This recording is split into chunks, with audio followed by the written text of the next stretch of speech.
What's up, bosses? Welcome to About Her Business, the podcast where we leave all the gossip at the door and get straight down to business. I'm your host, Jonte, and today we have influencer and founder of the Charlotte-based creative agency, ImBeccable, Miss Becca Woods. Now, Miss Woods' work is centered in visual storytelling and culture. Working with more than 50 brands, she's already leaving her mark on the social media game. And she's here today to help us control the algorithm on what she means business. So, ladies, grab your cups and your notepads and let's get down to it. The Meanness Now session.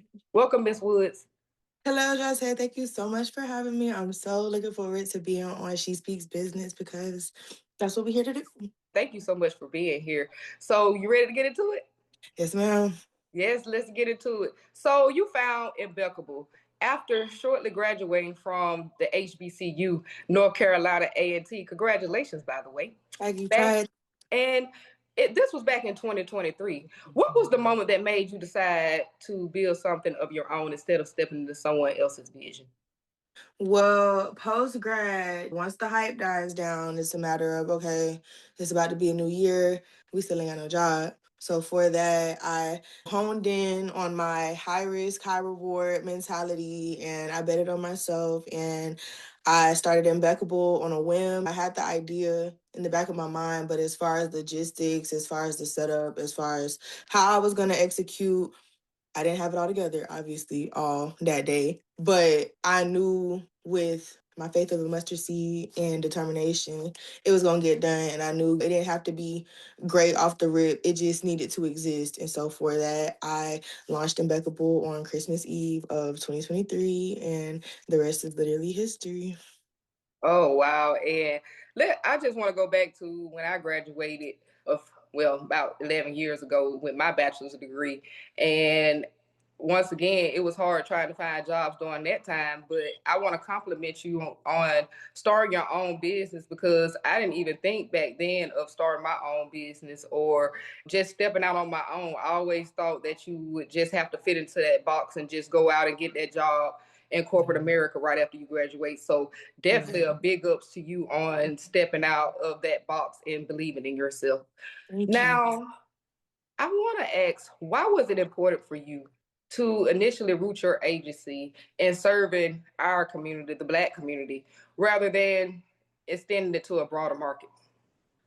I knew with the work that I've done coming from the illustrious North Carolina Agricultural and Technical State University, that there was a lack of resources as far as people that looked like us doing what we wanted to do on campus. So I could only imagine what the impact was when it was a matter of post grad. We're out here in the real world, which is a world that is built upon us, but not in support of us. So for that, I said, okay, what can I do for my community, my people that look like me, not just in North Carolina, but all over to make them feel like, okay, even though I may not have it all figured out right now, I at least have community, I at least have resources, I at least have people who have shared experiences or shared sentiments that I can not only reach out to, but connect with in personal and professional ways. And so for that, it was important to me to curate a service that was accessible and personal at the same time. Mm-hmm. And I agree. When we still look at society today, there's a lot of Black owned businesses out there, but we're scattered in nature. So, Right. whereas, say, for example, North Carolina has a lot of Black therapists, a place like Alabama may not have any. So, kudos once again for thinking about our community and starting something for us, especially when there's not enough of us out here already. So I want to ask you about your experience. What are some of the common branding or social media mistakes you see Black entrepreneurs currently making, and how do you help them correct that? As far as Black entrepreneurs in particular, I often see them confusing engagement for sales. At the end of the day, it's assumed because somebody has a large following, whether that be 1,000 followers, 10,000 followers, 100,000 followers, 1,000,000 followers, that they're making money and they're making sales and they got it covered as far as revenue. But sales doesn't equate to conversions unless there is a strict marketing plan implemented. And for that, we both understand the concept of you got to spend it to make it back. So oftentimes Black influencers and creatives and entrepreneurs will say, well, I have the following. Why isn't the money coming? Well, we know personally, if we're going to spend our money with somebody, we at least have to get a feel for them, know who we're dealing with, know who we're shopping with. And I feel like because of social media, that touch is no longer as prevalent as it used to be as far as being personable. And so for that, you'll have somebody that has over, thousands of followers, but they can't make sales only because they assume the followers that they've acquired are just rock with them just for being them. But you have to be able to give them more in order for them to invest. And I feel like that's the common misconception with a lot of Black entrepreneurs in today's times. You hit on a real great point, which was a lot of people think that having 1 million followers on social media automatically means you're making $1 million every time you release something. When in reality, a lot of those influencers will tell you that the views don't equate to sales. So, and I'm one of those people who has done social media content and marketing for a while now, especially with starting my businesses. So it's one of those things of where I know just because I currently have 2,000 followers, I have customers out of those 2,000s. So it's one of those things of I'm a small business, but I also have customers who's already invested in my plan and I don't have followers. So that was a great point that you mentioned there. So let's talk about your work for a minute, because you, in such a short period of time, because you started this back in 2023, you work with over 50 brands, which is incredible in such a short period of time. So let's talk about what makes a brand go viral versus a brand that builds longevity. That's a great question.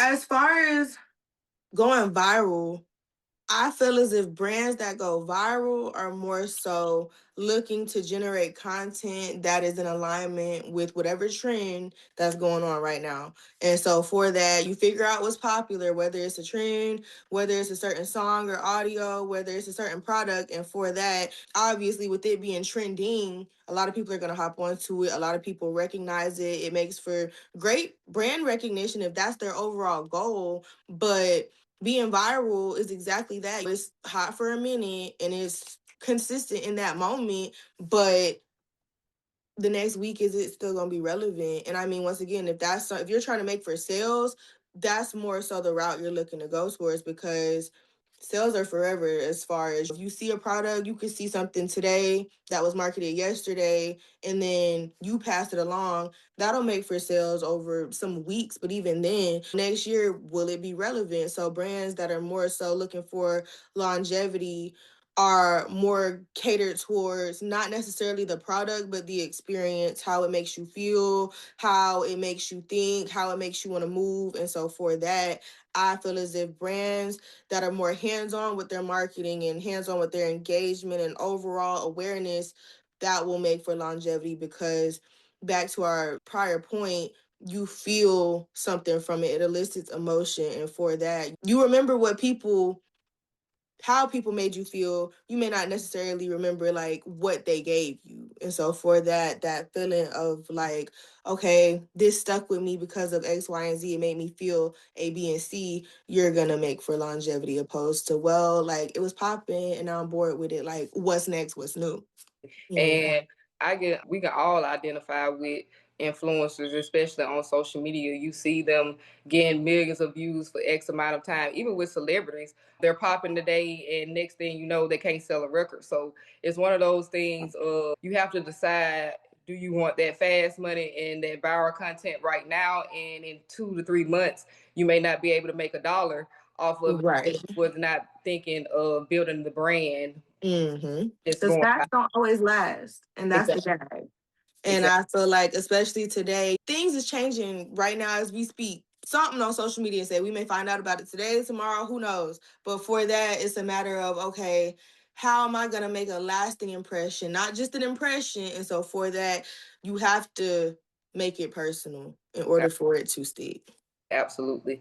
Now, I want to talk about Black women navigating in the media for a second. What rooms have you had to create for yourself because they didn't already exist? Just about all of them. If it was not for A&T, I would not nearly have the confidence nor as many opportunities to pursue with people that look like us. And so for that, post grad, the world is bigger than A&T, as much as we don't like to think like that. But there is a world outside of A&T. And so for that, you have to be able to pursue things and you have to be able to do it scared. Doing it scared sometimes looks like showing up to places where nobody looks like you. And so for that, I understand that there are people that are older, colder, and bolder than me that can do it, no problem. There are also people that don't have the words, don't have the ambition, don't have the determination, don't have the drive, don't necessarily have the capacity to get up and show up. And so for that, I look to curate spaces for those who may not always have the presence or the words, but they have that spirit that led them to do the things. And for that, we just take those steps together. And even though it's a matter of we're creating the spaces, we can create them and still not show up. So not only creating these spaces, but helping people show up as their authentic self, hence the whole mission of ImBeccable. And once again, you hit on a major key point because one, as women, we already don't have a lot of spaces for us. And then two, as Black women, those spaces get even smaller. So we have to remember that we do, if given the opportunity, show up scared, as Ms. Woods said. Because Right. just you being in that room creates space for us as a whole. Let's continue on talking about Black women in the media. What narratives are shifting right now about us, and which ones you think still need to be dismantled?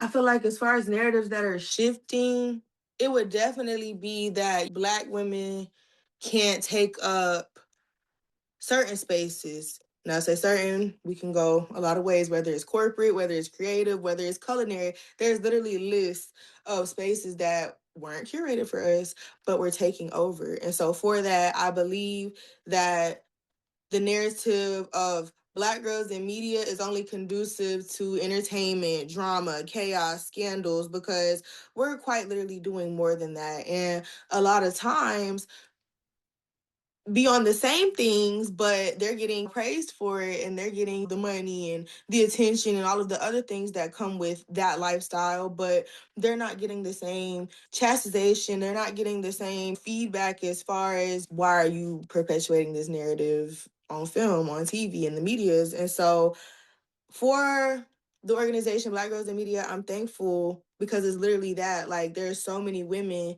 within that organization that do so many things. People see media and they assume just like what we're doing right now. You're on camera, you're talking, you're doing something in a professional, structured setting, or they think of baddies, like literally no in between. Like, it's either completely professional, curated, or you out somewhere acting a.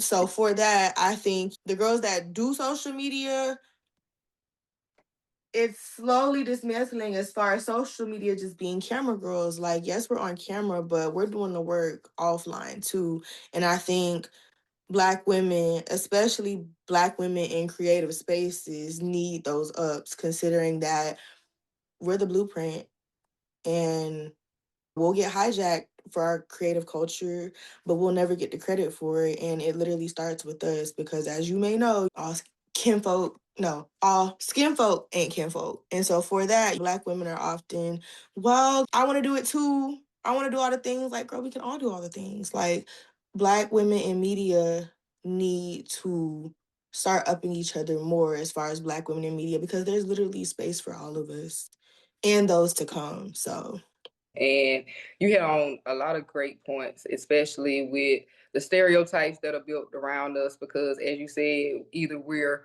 professional or we're out here being 304s, and it's nowhere in between. And so I think that with the social aspect, I think that creating a lot of more spaces where we're being shown in those positive lights, because everybody likes to have a good time. So Doesn't mean that woman that works at 8 to 5 doesn't like to go out and have a drink or doesn't like to go out and dance with her friends. You know, Right. it's just society likes to show us in negative lights for some reason, and that is because of what you just said. We literally are creating and breaking through every barrier in every industry there is out there that was not created for us.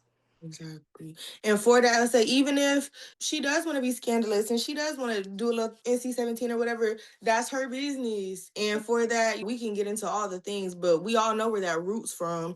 Like I said, it's cool when they do it. It's a problem when we do it. So for that, we make our own spaces and we'll do our own things and we'll have our own things. But again, we as Black women can't create these things and not show up to others. Like I said, we all are looking for community, and a village takes a village, but you have to be a villager. And that don't always mean, you're going to want to go to the town council meetings. You want to better your town, so you're going to have to show up. And, that can be played into multiple analogies. But for that, we'll keep it cute. Absolutely. Now, I want to stay with social media for a second because it's constantly evolving. As you just said, who knows what the current trend is going to be at 5 o'clock today. Right. So, from your strategic lens, though, how should women entrepreneurs be thinking about platforms that we're building today? Should we be thinking more on legacy or just remembering, hey, we're on borrowed land? I think we, Black women, need to focus on building legacy assets on borrowed land, because again, the land, we founded it. So how was it borrowed? And digital footprint is very real. And so for that, it's imperative to separate yourself from natures and endeavors of the past if they're not in alignment with what you're doing now. And like we referred to before, we all have a past. We all have a past life. We've all lived several lives. But again, yesterday shouldn't define today if what you're doing today is trying to make for a better tomorrow. And so for that, I think we often get caught up in the semantics as far as, well, I don't want to step on anybody's toes, or, oh, I didn't start it, so who am I to build upon it? Like, we just need to show up and realize, we are always going to be not even at the bottom of the totem pole, but the dirt. And everybody walk all over the dirt. How people treat dirt. But again, dirt literally sustains life. And I'm not talking about trees. So for that, it's like we need to realize, we are the blueprint. And for that, like, become more unapologetic as far as taking up these spaces and reclaiming our time, our power, and our culture, really. Absolutely. And once again, you hit on a major good point, which is what we're about here on About Her Business is one of those things of learning how to take what you've been through, your pain, and turn it into purpose. And Right. we have a lot of Black women entrepreneurs out there who are very purpose driven right now. Like, we're creating literally mental health spaces. We're creating those workforce spaces to get ourselves back into the workforce. We're creating clinics to make sure that we have those places to go for dental and type of health. So again, it's just one of those things of just remembering, hey, your life and every moment of it has a purpose to it. Right. Now, speaking of moments, you mentioned curated moments as a part of your creative approaches. What does that mean to you, and why do experience matter just as much as digital presence? Well, curated moments are more than just a party or a project with a theme to it, because I feel like that's a common misconception as well. The world, we'll see a word in the medias and they just take it and run with it. Curated is more than just, oh, we're going to wear a certain color, or we're going to listen to a certain genre of music, or, oh, we're going to do da da da da. As far as a theme, it's making sure there's a myriad of detail and intentionality that's going into planning, marketing, executing, to the point of the professional success is now personal because your name is on it. And when God gives you an idea, it is your mission to work upon it immediately, because he will give it to somebody else and they will move faster than you. And that's just, the industry that we're in. So for that, it results in an experience that will make for longevity opposed to just a viral moment, because then your brand gets associated with, oh, well, there's intentionality behind, her brunch opposed to, oh, we just gonna go to brunch and look cute whole time, same thing. It could be the same people in the room, but the concept and the energy behind what you're doing is different. And that's often felt when you're in those spaces opposed to when you're just seeing it on social media.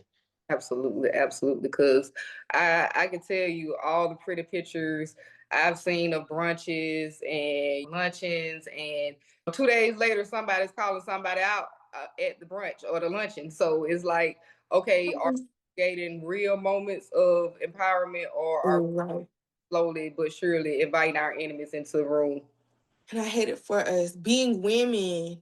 I can truly say it is very evident, especially with us being in a creative industry, when intentions are pure and when intentions are solely for insights. And I'll leave it at that. Absolutely. And trust me, I know what you mean by that. So Mm-hmm. let me ask how you balance creativity and analytics, and at what point does data inform the art without suffocating it? I feel as if creativity and analytics only coincide if you want them to.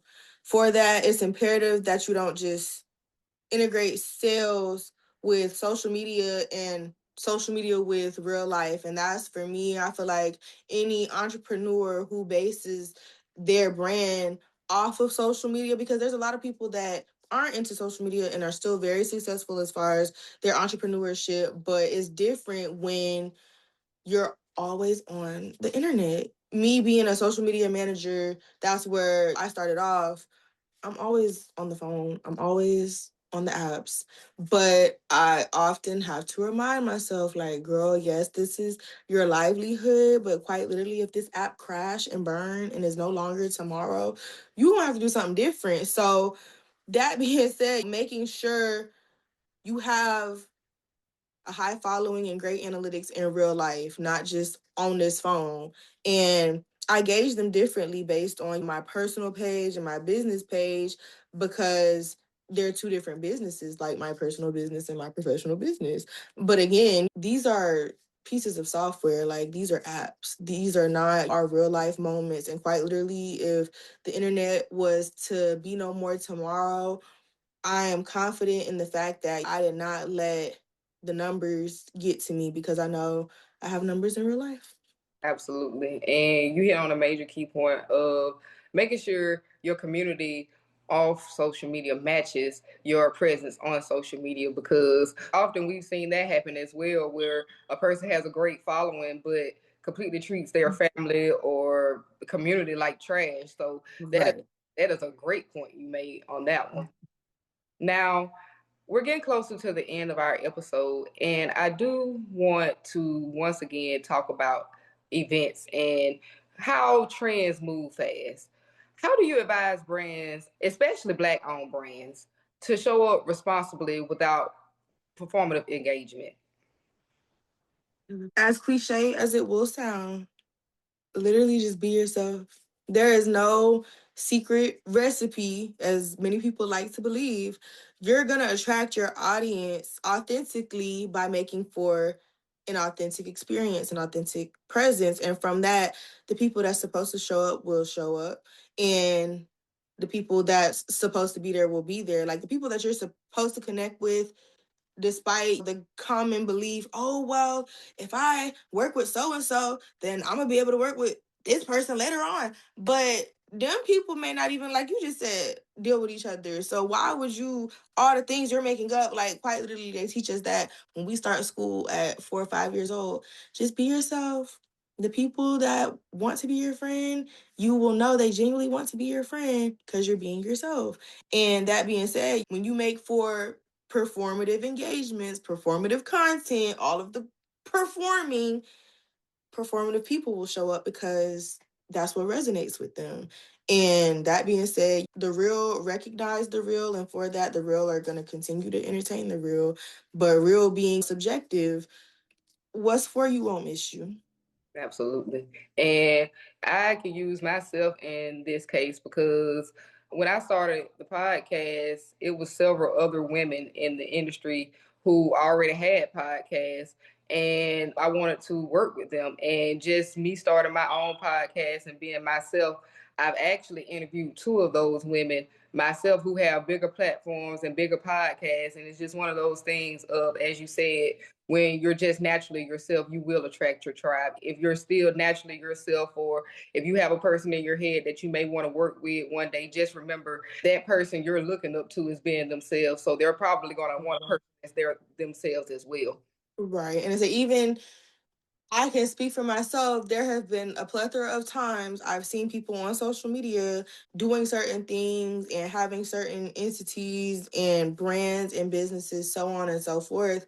And in my mind, I'm like, oh my gosh, I want to work with them. Like, I love what they're doing. I love their mission. I love what they stand for. I love what they're doing as far as the community and the occupants of it. And then I like get a chance to work with them by the grace of God. And it's complete 180. Like, this is not who you are, unfortunately. This is who your brand is.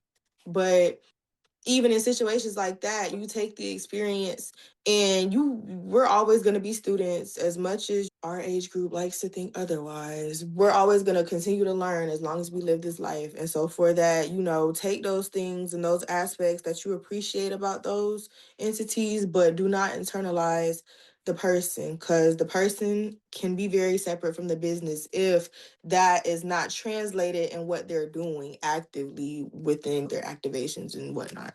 Mm-hmm. I want to talk about an area because I myself have experienced this pretty much my whole life and still currently going through it. And you being a young entrepreneur, you may very well understand where I'm coming from. And that's a lot of people think that when you're young, that you're not necessarily learning the lessons as you go. So I want to ask you, what has been your biggest lesson in leadership since becoming a CEO at such a young age? I would say the biggest lesson would definitely be, don't undermine yourself just because everybody else is undermining you.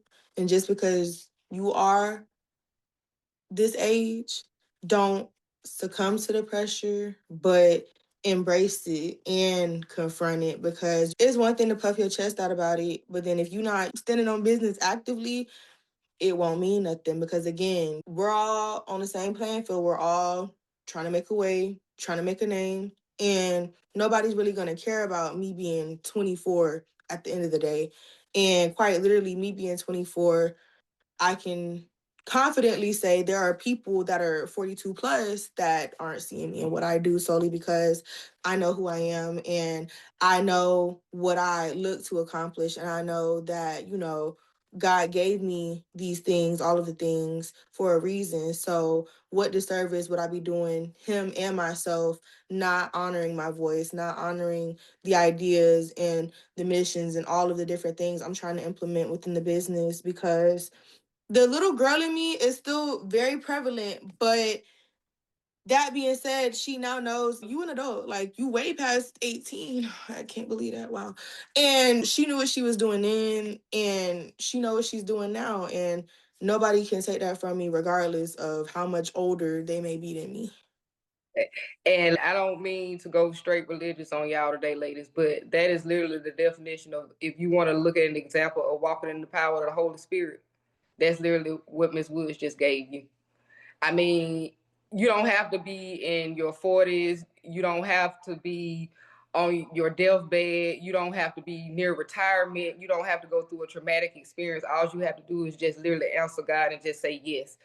And as we mentioned throughout the episode, we're both doing this scared still. And we're doing it through the power of the Holy Spirit and Yes. gotten both of us to where we are today. So if you ever need an example of what the Holy Spirit looks like, Miss Woods just gave it to you. Ooh, don't make me cry on this podcast.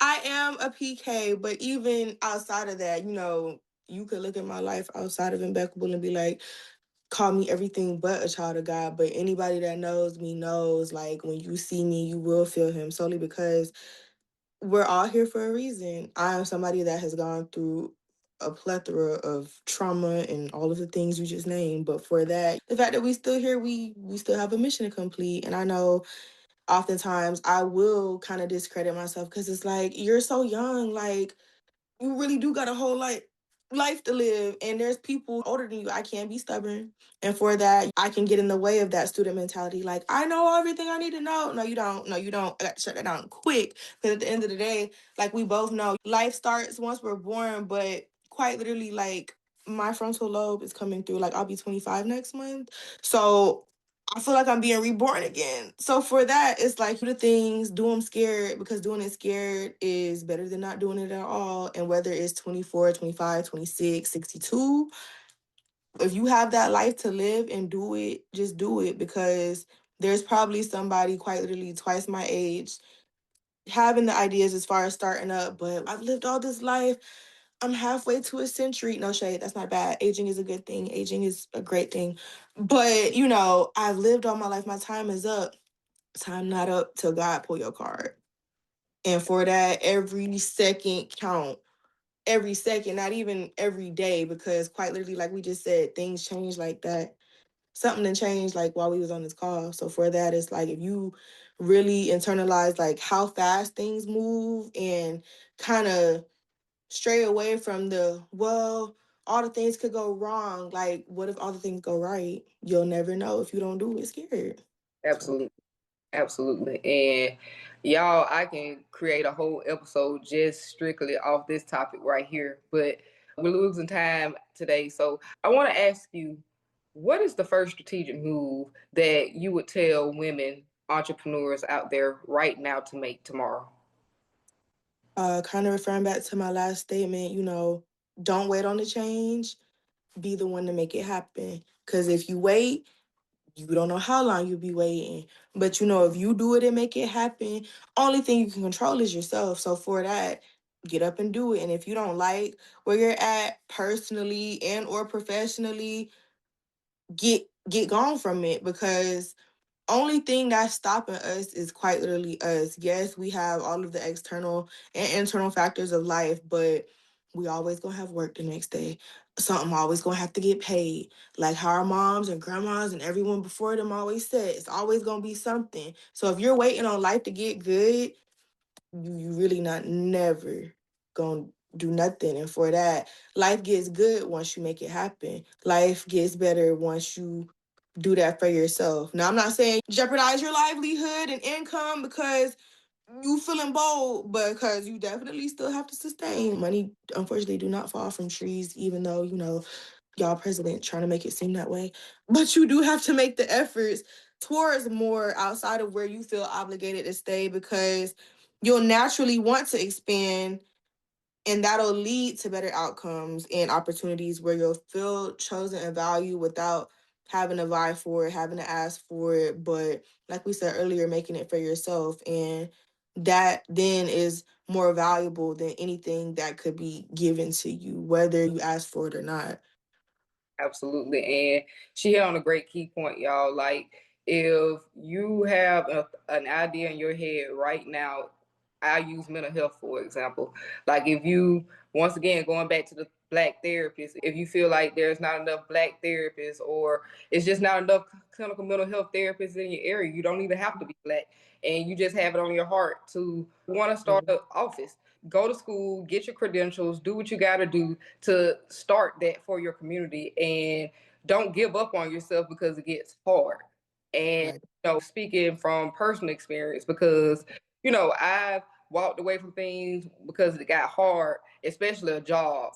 But one thing about it was, I always knew I could still sustain just because of the hustler I really am. Right. And so, it, once again, as she said, don't go be bold and quit your job today, knowing that tomorrow you don't You're have right. hustle in you. Basically, if you know you have Mm-hmm.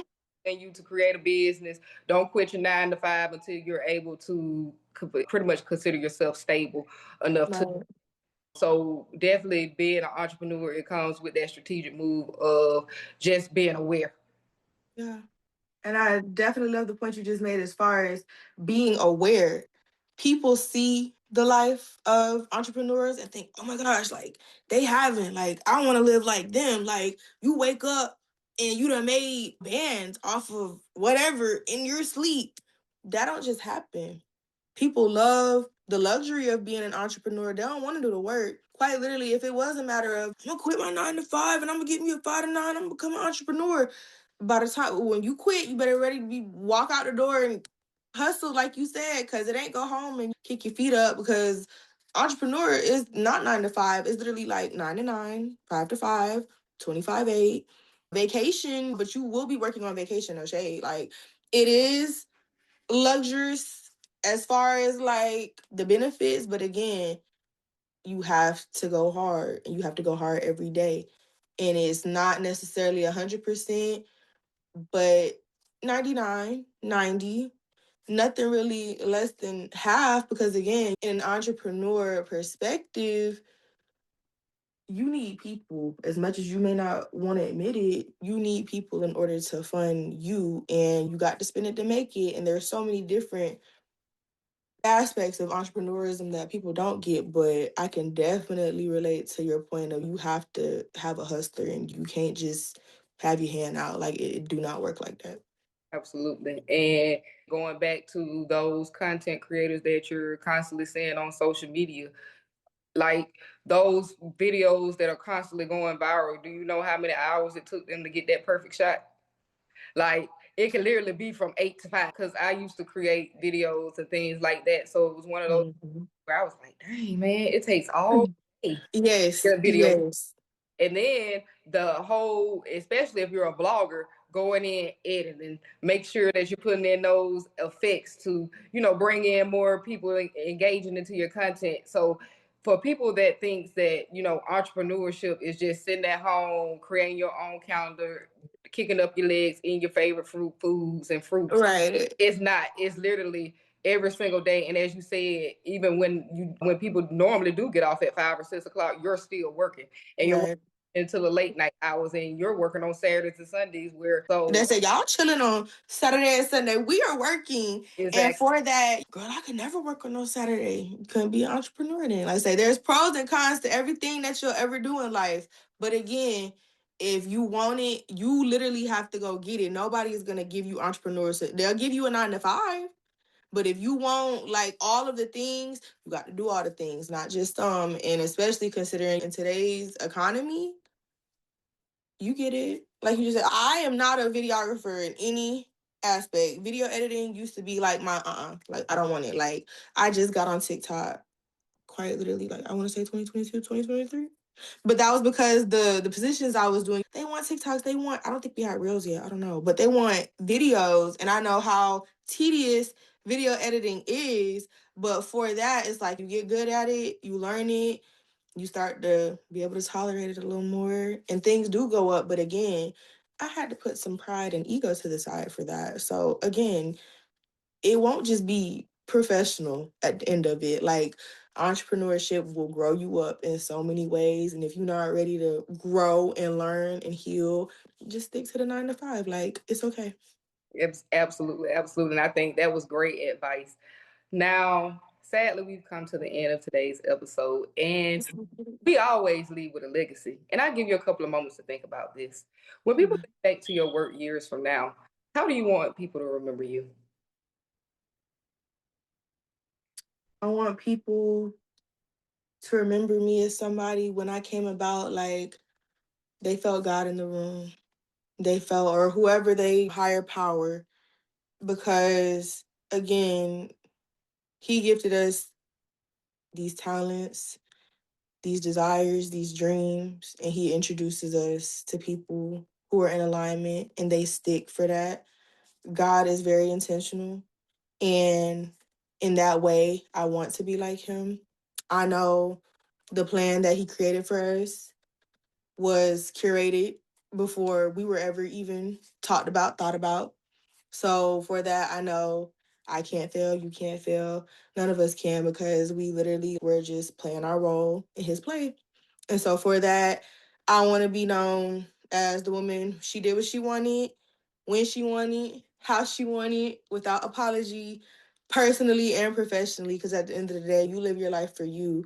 I know it's easy to get caught up in social media and the visuals and the aesthetics, but at the end of the day, if you're not doing you to the fullest, you're not walking in your purpose that God instilled for you. And for that, you will lose. So, day by day, hour by hour, all the time, and all the things He grants us with, literally use it to all of the advantages, because nothing is a coincidence in this life. And I like to go about my days like that, knowing that good, bad, right, wrong, win, lose, or draw, this was all mapped out before I was ever even thought about. So who am I to put a question mark where God put a period? And that's how I want to come and that's how I want to go. Absolutely. And sadly, guys, our time has run out. But before we go, we're going to make sure we get all of Miss Becca's information, where we can follow her, where we can sign up for ImBeccable. Let us know all the details. So you guys can follow me on Instagram. My personal Instagram is at IDRKB3CCA. It's going to look like IDRK Becca. And then my professional Instagram, Mag on Instagram. So it's going to be ImBeccable and my TikTok is also the same as my personal Instagram, which is IDRK Becca, but instead of an E in Becca, it will be a 3. Any last words before we adjourn today's meeting?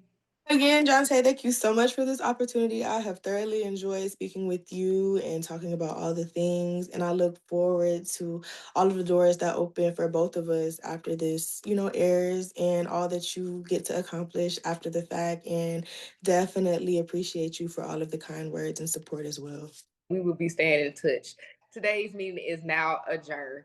Thanks again to influencer Miss Becca Woods at ImBeccable for coming on and sharing all her insights. And you be sure to subscribe to About Her Business wherever you receive your podcast so you never miss an upload.